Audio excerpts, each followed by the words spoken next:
कहाँ जा रही है बहू? मम्मी जी मैं आकर बताती हूँ। अरे बता कर तो जा। रमा दौड़ती भागती अपना बैग उठाया और जल्दी से गाड़ी निकालती है। अरे इतने दिनों बाद गाड़ी से, बस मैं आती हूँ कहकर रमा बिना बताए घर से चली जाती है। रमा के घर में रमा, उसके सास ससुर और पति अमित रहते हैं, जो अक्सर ही अपने काम से घर के बाहर रहते हैं। रमा की एक ही नंद है जो कि बड़ी है और उसकी शादी हो चुकी है। रमा की शादी को 2 साल हो गए हैं। रमा अपने परिवार के साथ बहुत खुश है। उसके सास ससुर अधिक उम्र के हैं। ससुर राकेश जी रिटायर्ड और स्वस्थ हैं, पर सासू माँ सुधा जी को दिल की बीमारी है।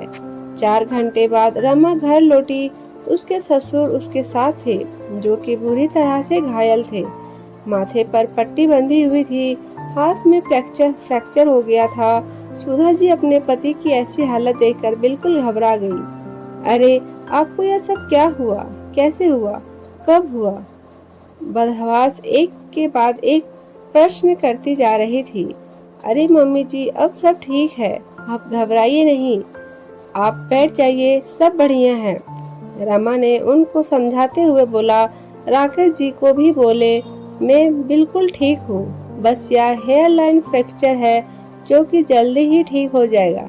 सिर पर थोड़ी गहरी चोट है, कुछ टांके आए हैं जो कुछ दिनों में कट जाएंगे। राकेश जी ने सुधा जी को बोला। सुधा जी घबराहट के मारे रोने लगी, फिर बोली, अरे पर यह सब कैसे हो गया? मुझे तो किसी ने कुछ बताया ही नहीं।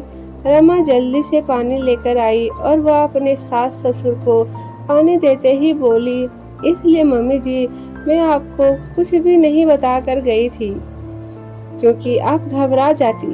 फिर रमा ने बताया, मुझे एक अनजान व्यक्ति का फोन आया जो कि पापा जी के मोबाइल से कह रहा था कि सड़क पर इनका एक्सीडेंट हो गया है।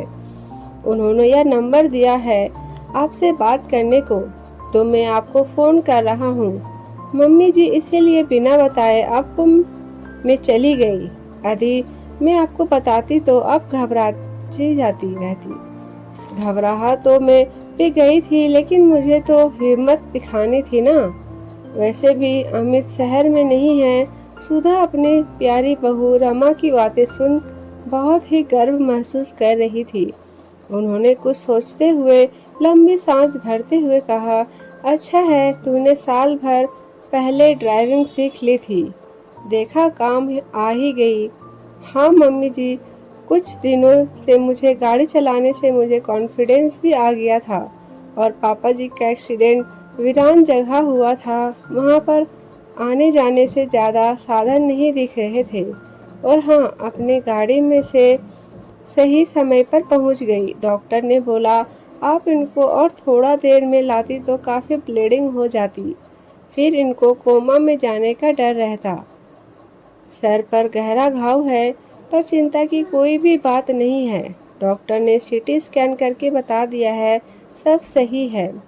रमा ने हंस के समझाते हुए अपनी सासू माँ को बताया।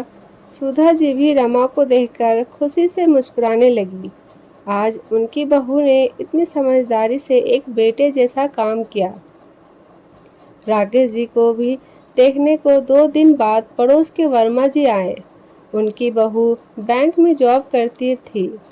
उनको अपने बहू के इस बात पर बड़ा गर्व था कि मेरा बेटा बहू दोनों ही कमाते हैं, और वह बातों बातों में अपनी बहू की कमाने की तारीफ करते ही रहते हैं और कहीं न कहीं रमा को नीचा दिखाने की कोशिश करते थे। अमित की बिल्कुल भी इच्छा नहीं थी कि रमा नौकरी करे। पढ़ी लिखी तो थी वह, पर अमित कहता था तुम घर में ही रहो, नौकरी करने के लिए मैं काफ़ी हूँ।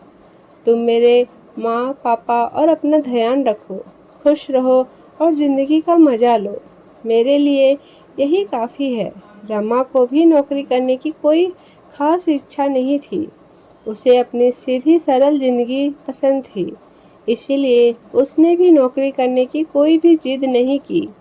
वह अपने सास ससुर के साथ मज़े से घर में आराम से रहती थी। उस दिन भी वर्मा जी अपनी बहू की तारीफ कर रहे थे।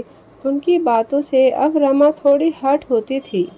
यह बात सुधा जी को भी महसूस होने लगी थी। इसीलिए सुधा जी बातों ही बातों में उस दिन वर्मा जी को बोली कि मेरी बहू नौकरी नहीं करती है तो क्या हुआ?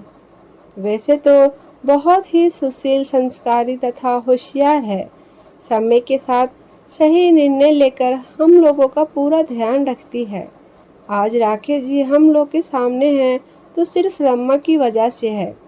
डॉक्टर ने बताया कि यदि थोड़ी देर और हो जाती तो राकेश जी की बचना मुश्किल था। वह कोमा में भी जा सकते थे।